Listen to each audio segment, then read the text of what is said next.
নমস্কাৰ। এই মুহূৰ্তত অসমৰ প্ৰত্যেকগৰাকী জনতালৈ দি বুলাইছো ডাঙৰ খবৰ। আজি হৈছে 12 মে। আজি অসমৰ লাখ লাখ দুখীয়াসকললৈ কেইখনমান চৰকাৰী আঁচনিলৈ দি বুলাইছো ডাঙৰ খবৰ।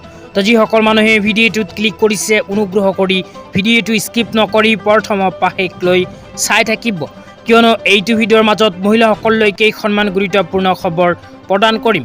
তো যিসকল মহিলাই অৰুণোদয় আঁচনি টকা এতিয়ালৈকে পোৱা নাই, সেই সকল মহিলাই ভিডিঅ'টোত ক্লিক কৰিছে যদি অনুগ্ৰহ কৰি প্ৰথমৰ পৰা শেষলৈ চাই থাকিব। লগতে মোৰ চেনেলত নতুন হ'লে প্লিজ চেনেলটো ছাবস্ক্ৰাইব কৰি মোৰ লগত থাকিব। তো বলক ভিডিঅ'টো আৰম্ভ কৰি আজি প্ৰথমটো গুৰুত্বপূৰ্ণ খবৰৰ বিষয়ে বিস্তাৰিত জানি লওক। আজি প্ৰথমটো গুৰুত্বপূৰ্ণ খবৰ হ'ল SHG গোটৰ মহিলাসকলৰ বাবে। তো যিসকল SHG গোটৰ মহিলাসকলে মুখ্যমন্ত্ৰী মহিলা উদ্যমিতা অভিযান আঁচনিত আবেদন কৰিছিল, সেইসকল SHG গোটৰ মহিলাসকলে ইতিমধ্যে প্ৰথম কিস্তি 10,000 টকা লাভ কৰিছে। তো যিসকল মহিলাই প্ৰথম কিস্তি 10,000 টকা লাভ কৰিছে, সেইসকল মহিলাই আকৌ দ্বিতীয় কিস্তিত 25,000 টকা লাভ কৰিব। তো অসমৰ কোনখন জিলাত কিমানজন মহিলাসকলে মুখ্যমন্ত্ৰী মহিলা উদ্যমিতা অভিযান আঁচনিৰ সুবিধা লাভ কৰিব আপোনালোকক বিতংভাৱে জনাই দিছোঁ। তো ইয়াতে 1 নম্বৰত কোৱা হৈছে তিনিচুকীয়া জিলাত 1,18,500 মহিলাই লাভ কৰিব এইখন আঁচনিৰ সুবিধা। তাৰপিছত কোৱা হৈছে ডিব্ৰুগড়ত 1,40,000, যোৰহাটত 1,20,000, চৰাইদেউত 66,358, শিৱসাগৰত 89,000।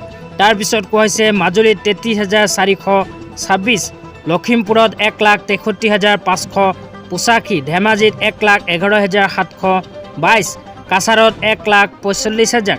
তাৰপিছত কোৱা হৈছে হাইলাকান্দিত 66,011, কৰিমগঞ্জত 96,771, শোণিতপুৰত 1,54,000, দৰঙত 1,42,577।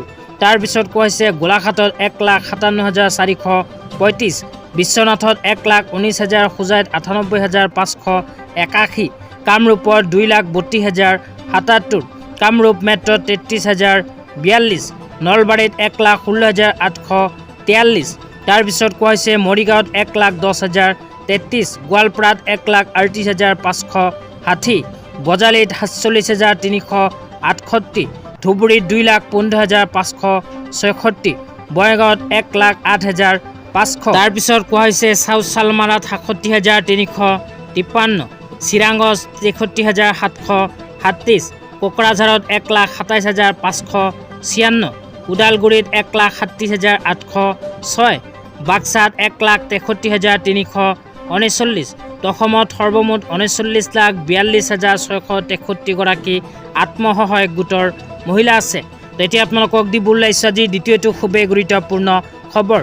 আজি দ্বিতীয়টো গুৰুত্বপূৰ্ণ খবৰ হ'ল অৰুণোদয় আঁচনিলৈ। তো যিসকল মহিলাৰ নাম অৰুণোদয় আঁচনিত অন্তৰ্ভুক্ত হৈ আছে, লগতে যোৱা 10 মে তাৰিখে অৰুণোদয় আঁচনিৰ টকা পোৱা নাই, সেইসকল মহিলাই অনুগ্ৰহ কৰি ভিডিঅ'টো প্ৰথমৰ পৰা শেষলৈ চাই থাকিব, কিয়নো আপোনালোকৰ নাম যদি অৰুণোদয় আঁচনিত অন্তৰ্ভুক্ত হৈ আছে, তেন্তে অসম চৰকাৰে অৰুণোদয় আঁচনিখন আৰম্ভ কৰাৰ পিছৰ প্ৰায় প্ৰতি মাহৰ 10 তাৰিখটো অৰুণোদয় আৰু পেঞ্চনৰ দিন হিচাপে ঘোষণা কৰিছে। কিন্তু যোৱা 10 মে তাৰিখে মহিলাসকলে লাভ কৰা নাই অৰুণোদয় আঁচনিৰ টকা। তো কিয় লাভ কৰা নাই সেই আপোনালোকক বিতংভাৱে জনাই দিছোঁ। তো অসমত নিৰ্বাচন হোৱাৰ পিছত যিহেতু চৰকাৰ গঠন হোৱা নাই, সেইকাৰণে মহিলাসকলে নিজৰ বেংক একাউণ্টত অৰুণোদয় আঁচনিৰ টকা পোৱা নাই। তো আজি অসমত নতুনকৈ চৰকাৰ গঠন হ'ব। নতুনকৈ চৰকাৰ গঠন হোৱাৰ পিছতে মহিলাসকলে নিজৰ নিজৰ বেংক একাউণ্টত আকৌ নতুনকৈ অৰুণোদয় আঁচনিৰ ধন পোৱা আৰম্ভ কৰিব। তো আপোনালোকৰ নাম যদি অৰুণোদয় আঁচনিত অন্তৰ্ভুক্ত হৈ আছে, তেন্তে এইটো ভিডিঅ'ৰ কমেণ্ট বক্সত কমেণ্ট কৰি জনাই দিব। আপোনালোকৰ বেংক একাউণ্টত অতি শীঘ্ৰেই অৰুণোদয় আঁচনিৰ টকা নতুনকৈ সোমোৱা আৰম্ভ কৰিব। আজি ইমানেই। ভিডিঅ'টো চাই কেনে পালে নিশ্চয় এইটো ভিডিঅ'ৰ কমেণ্ট বক্সত কমেণ্ট কৰি জনাই দিব।